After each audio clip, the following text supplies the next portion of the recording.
같이 말씀 나누시다. 골로새서 해볼 말씀은 골로새서 신약성경 3장 9절부터 17절 말씀입니다. 신약성경 골로새서 3장 9절부터 17절까지의 말씀입니다.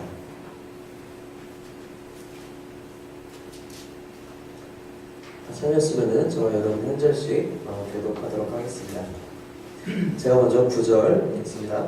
너희가 서로 거짓말을 하지 말라. 옛 사람과 그 행위를 벗어버리고 새 사람을 입었으니 이는 자기를 창조하신 이에서 하나님 지시기까지 새롭게 하심을 입었으니 거기에는 헬라인이나 유대인이나 할레파나 무할레파나 야만인이나 스고디아인이나 종이나 자유인이 차별이 있을 수 없나니 오직 그리스도는 만유시요 만유 안에 계시니라.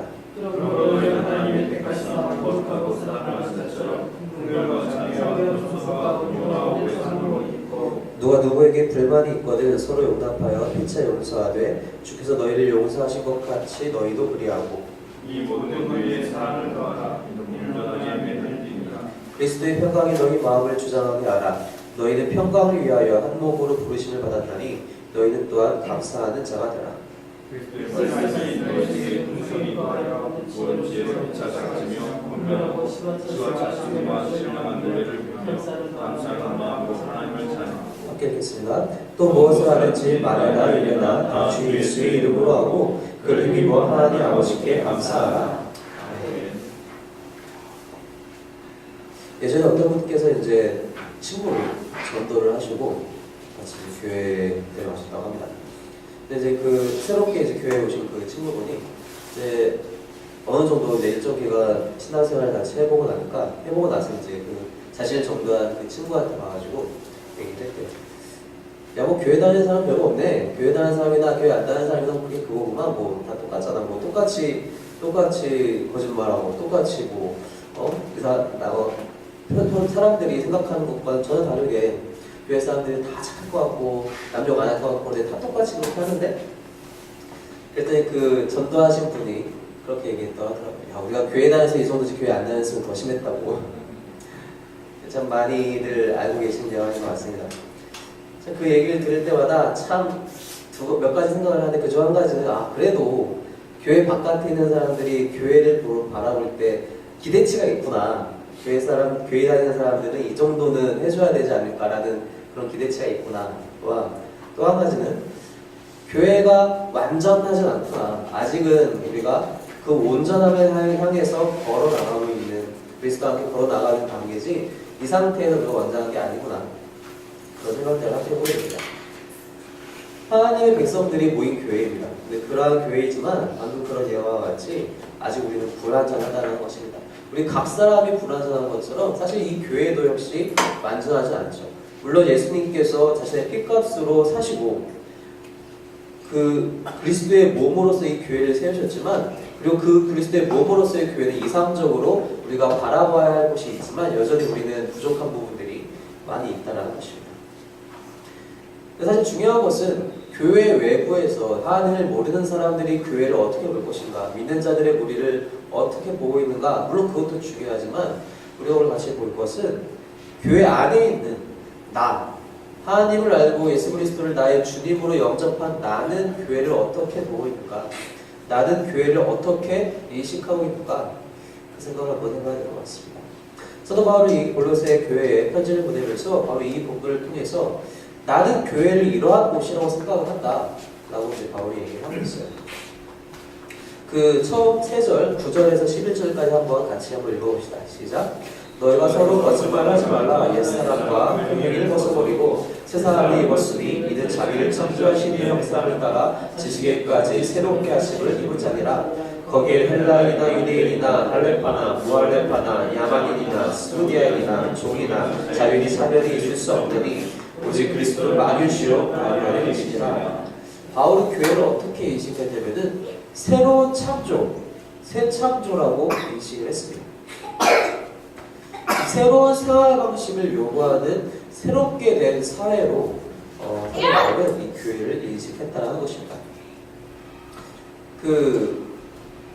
얼마 전에 이제 우리 바로 지난주죠. 부활절에 우리 수영제가 세례를 받았잖아요. 이제 말 그대로 거듭난 신자가 되었죠.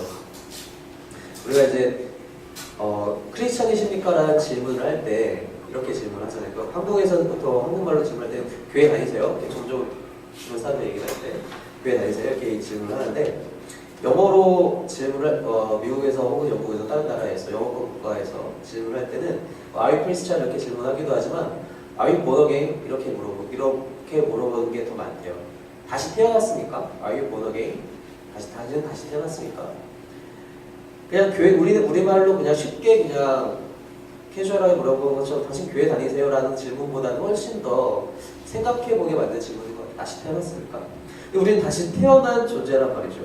여기 앉아 계신 한 사람 한 사람이 다 우리 세례받고 예수님을 주로 영접한 상황에서 벌써 새롭게 태어난 정말 중생한 사람들이라는 것입니다. 그러한 사람들이 모인 교회이기 때문에 교회도 역시 새로운 창조, 새로운 삶을 살아가겠다고 다짐한 사람들의 모임이라고 우리가 봐야 한다는 것입니다. 이 바울이 특별히 원하는 새로운 창조라는 것이 어떤 것이냐? 우리가 방금 11절에서 읽은 것처럼 어떠한 사람들도 차별이 있을 수 없다.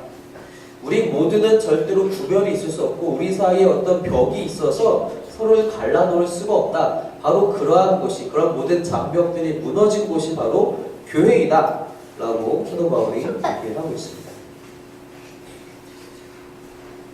이 바울이 이런 이야기를 하는 이유는 사실은 당시의 교회, 이 초대교회가 정말 뜨거운 교회이기도 하지만 그만큼의 또한 부족한 부분들이 있었는데 바로 사람들 사이에 이렇게 담을 나누는 것들이 많이 있었습니다. 사도 바울이 고린도 교회에도 편지를 보내죠. 너희들이 지금 분열이 일어난다 내가 들었다. 누구는 바울 파요, 누구는 아볼로 파요, 누구는 뭐 그리스도 파요, 누구는 베드로 파요. 팔이 나왔다 하는데 절대로 그러지 마라. 교회는 그렇게 나누어지는 것이 아니라. 또한 이제 어디 출신이냐에 또 나누기도 하죠. 또 예루살렘 교회가 로마 출신, 그리스 출신이냐, 헬라 출신이냐, 아니면 유대인 출신이냐 이렇게 나눠주기도 하고. 사실 2000년이 지나오면서 교회 역사에서도 사실 이러한 일들이, 이러한 잘못들이, 이런 교회 혹은 교회의 지도자들 실수들이 좀 많이 있었습니다. 제가 요새 아프리카에 관련된 서적을 이제 한 권 읽고 있는데 그 책에서 이제 그 저자가 이제 얘기하는 것 중에 한 가지가 뭐냐면은 중세시대 교회들이 너무 큰 잘못을 했다. 그리고 중세에서 근현대로 넘어오면서 무슨 잘못이냐?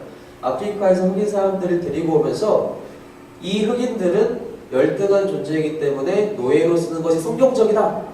라고 교회 지도자들이 그렇게 노예 상인들한테 안심을 시켰다라고. 그것 때문에 이제 아프리카산, 여기서 말하는 아프리카라는 것은 이 사하라 사막 이남 지역을 얘기를 하는데 그 사람들의 정체성을 왜곡시켰다. 그런 이제 얘기를 하더라고요. 교회에서 교회 사람들이, 교회 지도자들이 역사 속에서 많은 실수들을 한 것도 사실입니다. 이런 인종차별들의 모습을 보면서. 하지만 하나님께서 진짜 원하셨던 교회의 모습은 그 교회 안에서 어떠한 차별도 없는 것이 바로 하나님이 원하셨다는 것이죠. 근데 그 이유에 대해서 얘기를 합니다. 11절 후반전에 보니까 왜 그러느냐? 왜 이런 차별이 있을 수가 없느냐? 오직 그리스도는 만유시요 만유 안에 계시기 때문이다. 라고 바울이 얘기를 하고 있습니다. 그래서 이 간단한 단어가, 간단한 이 구분이 사실 정말 이해가 안 갔어요. 예수님이 만유시다. 모든 것이다. 그 모든 것 안에 계신다. 아니 그게 왜 이 장벽을 허무는 이유가 되느냐. 이해가 잘 안 갔는데 고민과 묵상을 통해서 그리스도만 중요하다 라고 우리가 얘기할 수 있을 것 같습니다. 오직 예수님만 중요하기 때문에 예수님을 받아들인 사람이라면 우리가 누구든지 받아들일 수 있어야 한다는 것입니다. 그 사람의 신분, 그 사람의 출신 지역, 고향이 어디고 학교를 어디 나왔고 그 사람이 어디 살고 그 사람이 나랑 어떤 관계이고 그런 것이 중요한 것이 아니라 그 사람이 예수님을 받아들였다는 그 사실 하나 때문에 나는 그 사람을 받아들일 수 있어야 한다는 것입니다. 바로 그러한 곳이 교회가 되어야 된다는 것이죠. 사실 이 자리에 지금 앉아있는 우리들은 어느 정도 공통점이 있습니다. 같이 신앙생활 오랫동안 한 사람들도 있고 또 가족도 있고 또 여러 가지 공통점들이 있죠. 그런 공통점들 때문에 우리가 모인 것이 아니라 예수님이라는 이름 때문에 그분이 나를 구원하셨다라는 우리 그 공통된 믿음이 우리를 모이게 한 것이지 다른 어떠한 것이 우리를 모이게 한 것이 아니라는 것입니다. 하나님이 그 사람을 받으셨다면 우리 역시 그 사람을 받아들일 수 있어야 한다는 것입니다. 사도 바울은 이 이야기를 하면서 절대로 사람들의 노력에 이것이 가능할 것이라고 기대를 걸지 않습니다. 사도 바울은 사람들의 노력에 이러한 것을 기대는 것이 아니라 그 그리스도의 능력을 오히려 확신함으로써 이야기를 하고 있다는 것입니다. 너희들 스스로 할 수 있는 것이 아니다. 하지만 그리스도의 능력이라면 이것이 가능하다.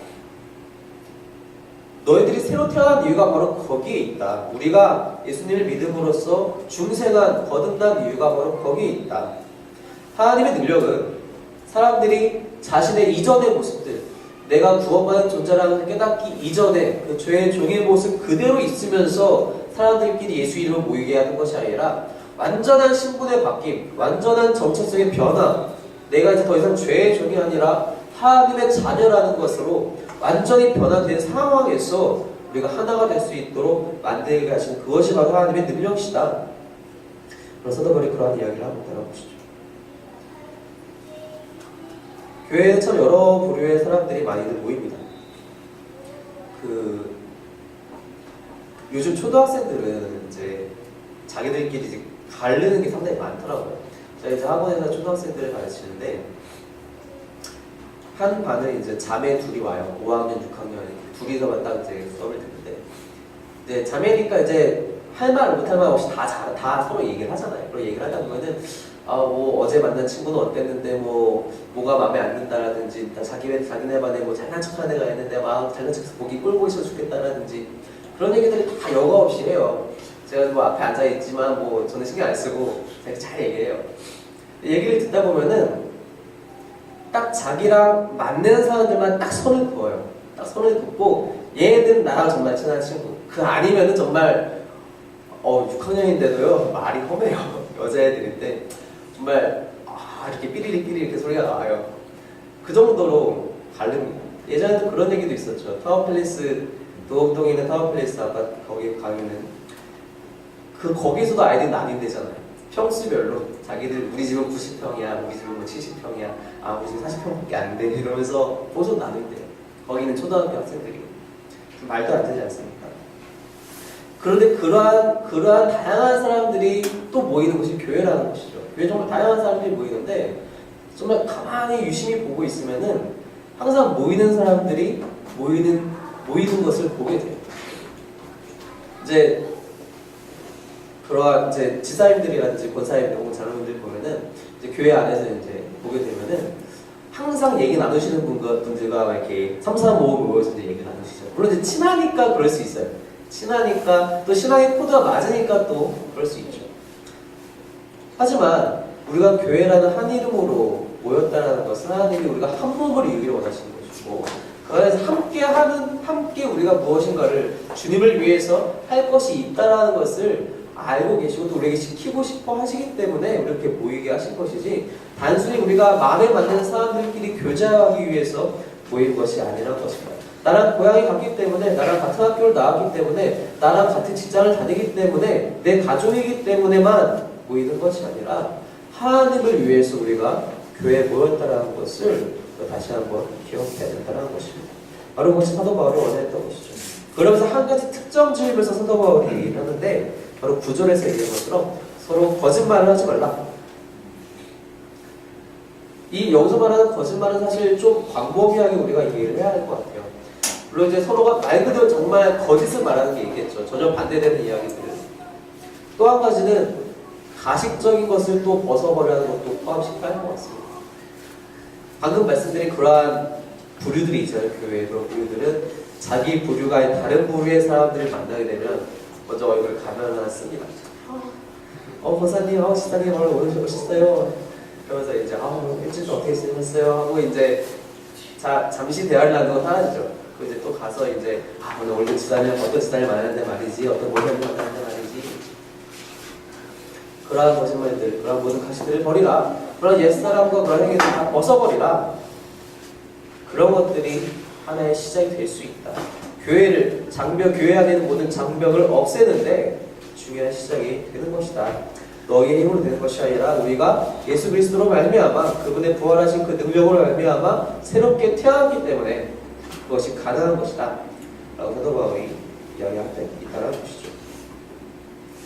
또 한 가지 사도 바울이 교회를 바라보는 시선은 이 12절과 13절에 나와 있는데요. 함께 같이 읽어보겠습니다. 시작. 그러므로 너희는 하나님이 택하사 거룩하고 사랑받는 자처럼 그 길과 자비와 겸손과 온유와 오래 참음을 옷 입고 누가 누구에게 불만이 있거든 서로 용납하여 피차 용서하되 주께서 너희를 용서하신 것 같이 너희도 그리하고. 사도 바울이 또 교회를 어떻게 바라보고 있냐면은 12절에 얘기한 것처럼 너희는 하나님이 택하셨고 또한 거룩하고 또한 사랑받는 자들이다. 교회를 그렇게 바라보고 있어요. 여기서 사도 바울이 사용한 이 단어들을 좀 우리가 유심하게 봐야 되는데 이 단어들이 또 어떻게 사용이 되냐면은 구약 시대에서는 이스라엘 백성을 지칭할 때 사용됩니다. 말씀을 한번 찾아볼게요. 출애굽기 19장입니다.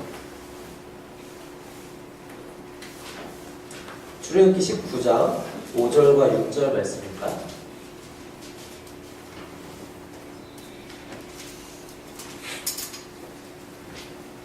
출애굽기 19장 5절과 6절 말씀 찾아서 함께 읽어보겠습니다. 시작. 세계가 다 내게 속하였나니 너희가 내 말을 잘 듣고 내 언약을 지키면 너희는 모든 민족 중에서 내 소유가 되겠고 너희가 내게 대하여 제사장 나라가 되며 거룩한 백성이 되리라.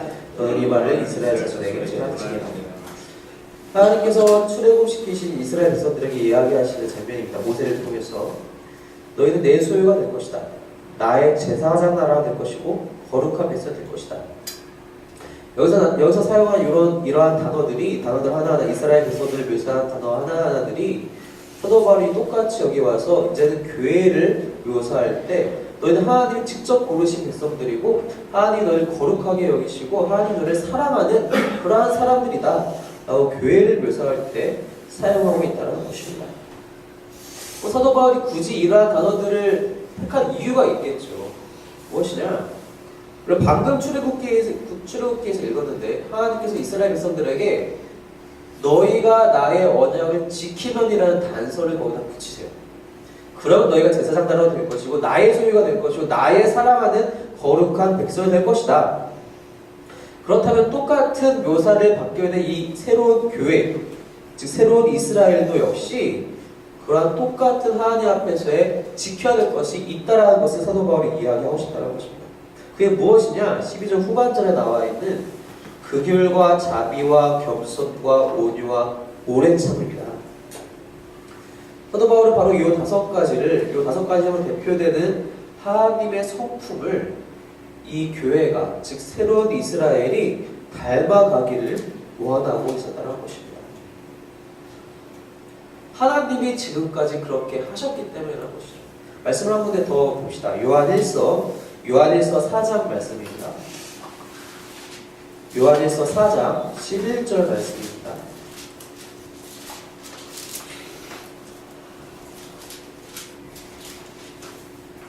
요한일서 4장 11절 읽겠습니다. 시작. 사랑하는 자들아 하나님이 이같이 우리를 사랑하셨은즉 우리도 서로 사랑하는 것이 마땅하도다.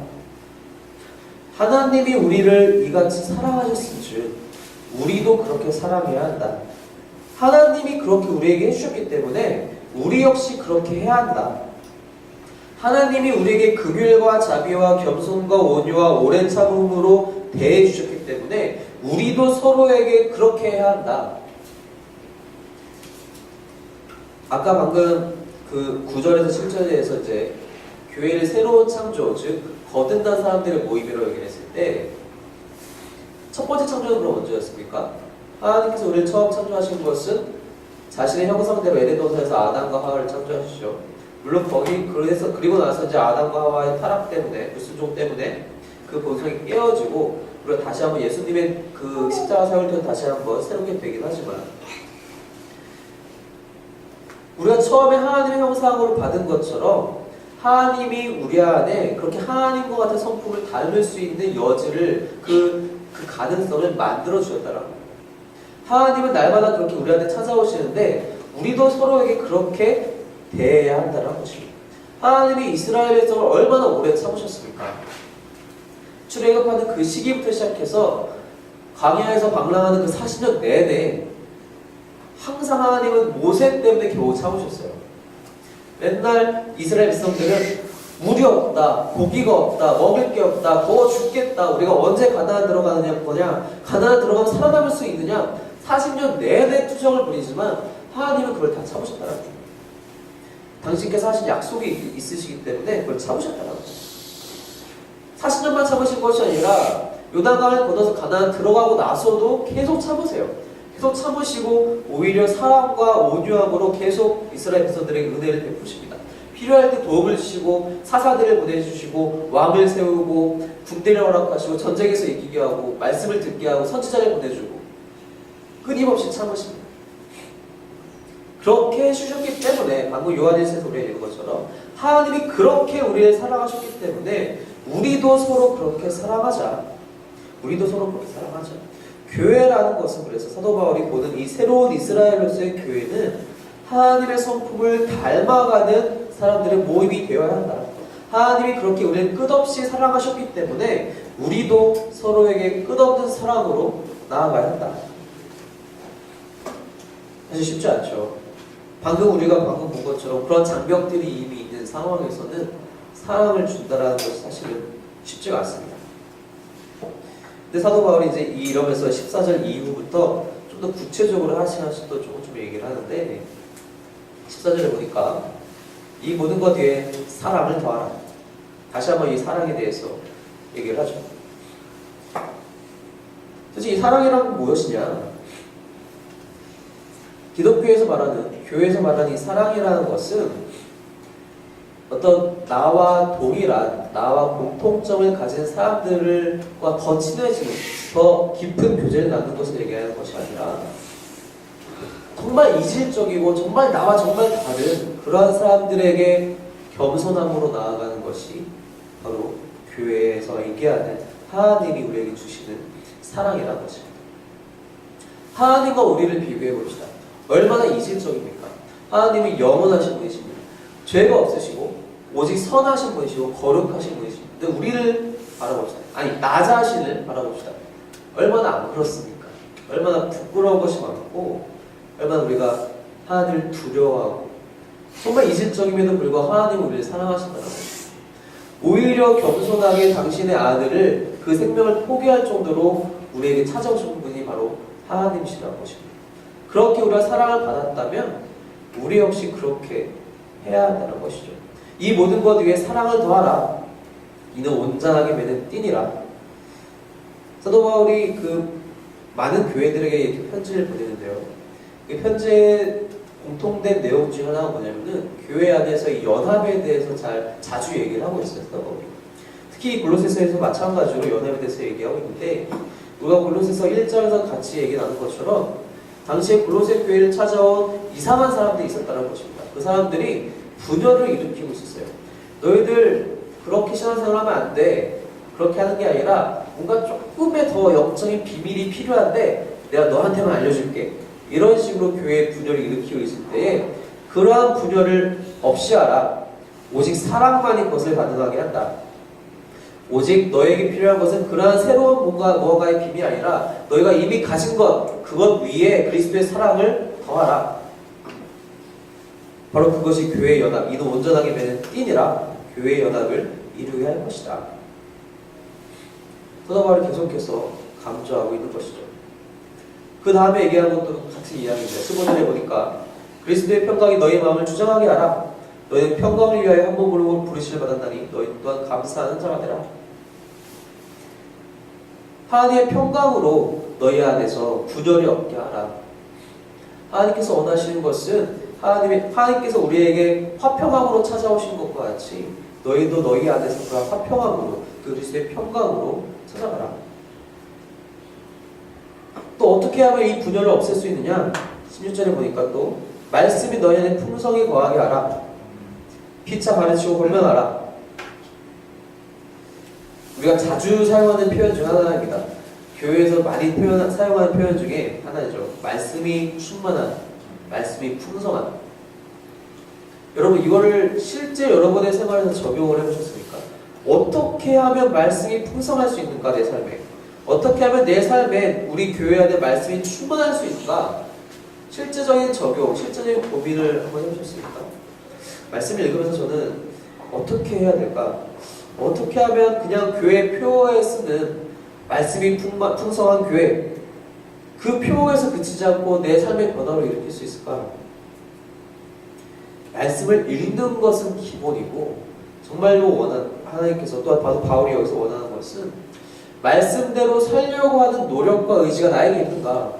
내가 매 순간순간을 그렇게 말씀에 비추어서 정확히 말씀과 비교해서 내가 이렇게 지금 이렇게 하면 안 되지. 말씀에서 이렇게 얘기하고 있으면 나는 이렇게 행동해야지 라고 결단하고 있는가? 말씀이 내 삶을 좌지우지하고 있는가? 바로 그것이 내 삶의 말씀이 충만한가 아닌가를 우리가 파악할 수 있는 방법이라는 것입니다. 단지 그냥 큐티책을 늘 갖고 다니면서 정해진 시간에 그냥 큐티하고 말씀 읽고 큐티 보고 참 좋았어. 너무 좋은데 오늘 말씀 참 좋았어. 이게 말씀이 충만한 게 아니라 말씀대로 내가 결정을 내리고 있는가, 그것이 말씀이 충만한 삶이라는 것입니다. 그런 사람은 특징이 있습니다. 그 사람의 말에 권위가 생겨요. 자신이 그렇게 말씀대로 살아가고 있기 때문에 다른 사람들한테 정말 자신 있게 얘기할 수 있어요. 이렇게 해라. 이게 말씀이다. 이게 말씀에서 이렇게 얘기하고 있지 않느냐. 나도 이렇게 하고 있다. 힘들어? 힘들 수 있어. 하지만 말씀이 원하는 것이라면은 분명히 하나님이 예비하신 것이 있다. 자신 있게 얘기할 수 있다는 것이죠. 그래서 사도 바울이 그 16절 중간에 얘기하는 것처럼 피차 가르치고 권면하라. 피차 말씀을 가르치고 권면하는 것은 목회자만 할 수 있는 일이 아니라 말씀대로 살고 있는 누구든지 할 수 있는 일이라고 얘기하고 있다는 것입니다. 종종 이제 주변에서 주변 사람들이 혹은 후배들, 친구들이 이런 어려운 일들이 있다, 어떻게 해야 되느냐, 이런 같은 얘기를 나누다 보면은 그런 얘기들을 좀 종종 듣게 돼요. 어드바이스를 구하기도 하고 어떤 신앙적인 상담을 구하기도 하죠. 말씀 읽고 말씀대로 해라. 말씀에서 그 부분에 대해서 말씀이 뭐라고 얘기하고 있느냐. 그러면 한 7, 80%는 다시 돌아오는 질문은 쉽지 않아. 그게 쉽지 않다니까? 그거는 정말 말씀이지. 그건 정말 말씀인 거야. 난 잘 모르겠다. 난 그렇게 잘 안 돼. 말씀을 말씀에서 끝나게 하면은 신앙은 아무것도 없고 그냥 판타지 소설에 불과하다라는 것입니다. 성경 말씀에 그 말씀을 가둬놓을 거라면 읽을 필요가 없다는 것입니다. 읽었다면 그 말씀을 끄집어내서 내 삶에 직접 집어넣어서 그 말씀대로 살아가려고 하는 노력이 있어야 한다는 것이죠. 그랬을 때 우리가 또 감사할 수 있다는 것입니다. 그리고 뒤에서 쭉 사도 바울이 또 16절 후반절을 보니까 시와 찬송과 신령들을 부르며 감사하는 마음으로 하나님을 찬양하라. 우리가 하나님을 찬양할 때 무엇을 찬양합니까? 하나님, 내가 이만큼 했습니다. 하나님, 당신을 위해서 내가 이만큼 했습니다. 이것을 찬양하나요? 아닙니다. 하나님, 당신께서 나에게 해주신 이 놀라운 일들에 내가 감사합니다. 이것이 찬양 아닙니까? 바로 이러한 것들로 교회가 하나가 될 수 있다. 교회 안에서 자신의 어떤 드러낼 것들만 드러내고 자랑하는 것이 교회를 하나 되는 것이 아니라 그것은 교회를 분열하게 하는 것이고, 하나님이 각자의 삶 속에서 그리고 교회 안에서 부어주신 놀라운 일들에 대해서 함께 한 마음으로 감사하는 것, 그렇게 하나님을 찬양할 때 우리가 교회가 하나가 될 수가 있다. 바로 그런 것을 바라보라. 마지막으로 이제 바울이 주는 조언은 17절에 또 무엇을 하든지 말에나 일에나 다 주 예수의 이름으로 하고 그를 위하여 하나님 아버지께 감사하라. 말에나 일에나 다 주 예수의 이름으로 하라. 어떻게 해야 될까도 사실 이 구절도 이제 읽어보면 사실 참 고민을 많이 했어요. 딱 두 가지 생각이 저한테 찾아왔는데, 내가 다른 사람의 이름으로 무언가를 해본 적이 있는가와 또 한 가지는 내가 주님 예수의 이름으로 다른 것을 뭐 하고 있는 게 있는가, 이 두 가지였어요. 첫 번째로는 종종 그 기사나 뉴스를 보면은 사건 사고에서 그런 이야기가 많이 나오잖아요. 청와대 직원 사칭, 무슨 뭐 보이스피싱, 어디서 금융감독원 여기 금융감독원인데요. 카드 결제가 이상하게 됐어요. 금융감독원 사칭하고 누군가의 이름을 빌어서 사기를 치죠. 그러한 일들이 종종 발생을 합니다. 그것도 누군가의 이름을 빌려서 하는 거죠.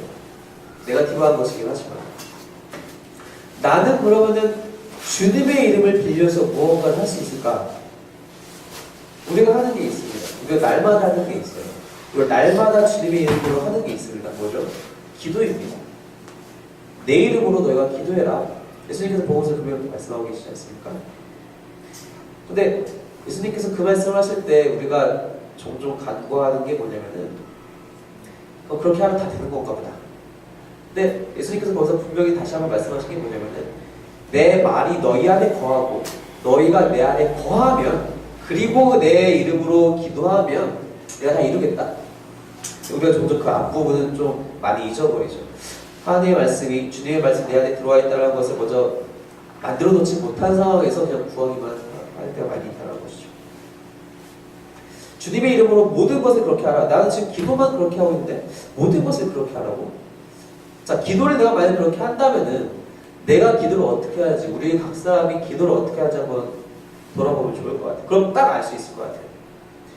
그럼 기도할 때 어떻게 하십니까? 하나님 제가 지금 당장 내일 이뤄야 할 일들이 있고요. 일 이렇게 해주시면 좋을 것 같아요. 근데 안 되면 할 수 없고요. 그냥 되면 해주세요. 예수님의 이름으로 기도합니다. 아멘. 이렇게 기도하시나요? 이렇게 기도하시면 아무도 없을 거예요. 다 기도할 때는 하나님 정말 이게 정말로 필요한데 내일 정말 이 일이 정말로 일어나야 될 것 같은데 저는 방법이 없어요. 정말 이거를 꼭 해결해 주셔야 합니다. 아니면 저 정말 할 수 있는 게 아무것도 없습니다. 당신만 제가 믿겠습니다. 하나님. 당신만 믿겠습니다. 꼭 해주세요. 갈급하게 기도하지 않습니까? 그런데 우리가 다른 모든 일들을 할 때 그렇게 열정적으로 모든 일을 하느냐? 우리가 기도하는 열정으로 내가 정말 걱정하고 내가 정말 최고 우선순위로 삼는 기도 제목을 가지고 기도하는 그 열정으로 내가 모든 일들을 대한다면은 바로 그것이 내 삶의 변화를 일으킬 수 있다는 것입니다. 예수님의 이름으로 하는 것은 단지 내가 열심을 하는 것뿐만이 아니라 또 한 가지는 예수님께 하듯이 하라는 겁니다. 예수님의 이름으로 기도할 때 하나님께 합니다. 다른 어떠한 것에 기도하는 것이 아니에요. 하나님께 기도합니다. 내가 예수님의 이름으로 말하든지 무슨 말을 하든지 어떤 일들을 하든지 그러한 열심으로 하나님께 하듯 해야 한다는 것입니다. 특별히 사도 바울이 아마 여기서 얘기하는 것은 너희가 교회 안에서 누구랑 말을 나누든지 교회 안에서 어떠한 일들을 하든지 물론 이 부분들을 강조하겠지만 이 부분은 뿐만 아니라 교회 안팎을 떠나서 모든 삶 속에서 맞닥뜨리는 모든 일들과 모든 대화들을 나눌 때 우리가 항상 하나님을 생각하고 내가 예수님의 이름으로 이것을 자신있게 내가 예수님을 대표하면서 얘기할 수 있느냐, 예수님을 대표하면서 내가 이 일을 할 수 있는 건가, 그러한 마음을 가지고 해야 한다는 것이죠. 그것이 교회를 교회답게 크리스천을 크리스천답게 한다는 것입니다. 그리고 그를 힘입어 하나님 아버지께 감사하라. 이 모든 것들에 대해서 감사하라. 골로새 교회에 이 편지를 쓰면서 사도 바울이 참 많은 걱정을 했던 것 같습니다. 교회가 하나님께서 당신의 아들을 통해서 피값 주고 사신 이 교회가 이렇게 찢어져서는 안 되는데, 이렇게 헛된 가르침에 현혹돼서는 안 되는데, 이렇게 서로를 미워하고 서로를 욕해서는 안 되는데, 이렇게 하나님의 사랑이 떠나가면 안 되는데 어찌하면 좋을까? 어찌하면 좋을까? 그런 고민을 거듭하면서 이 편지를 쓰면서 아마 하나님께 엄청나게 기도했을 것 같아요. 하나님, 제가 골로새 교회 교인들한테 어떠한 어드바이스를 제가 해줘야 할까요? 제가 제 힘으로는 할 수 없을 텐데. 하나님 바울에게 주시는 지혜들이 바로 우리가 방금 읽었던 서로에게 거짓말하지 말라. 너희가 새롭게 창조받은 자인 것처럼 모든 사람들이 하나님께 이미 받은 바 되었으니 너희도 서로 받으라. 너희가 서로 사랑하고 나아가라. 하나님이 너희에게 그렇게 사랑하신 것처럼 서로를 그렇게 사랑하라. 말씀으로 충만케 하고 모든 일에 예수님을 대표하는 마음으로 예수님의 이름으로 그 일들을 감당하라. 바로 그렇게 전하라. 단지 골로새 2000년 전의 골로새 교회에만 필요한 것이 아니라 우리 각 사람의 삶 속에서도 우리 교회에 필요한 하나님이 주시는 말씀이라는 것입니다. 이러한 사랑이 여러분들 가운데 늘 거하길 소망합니다.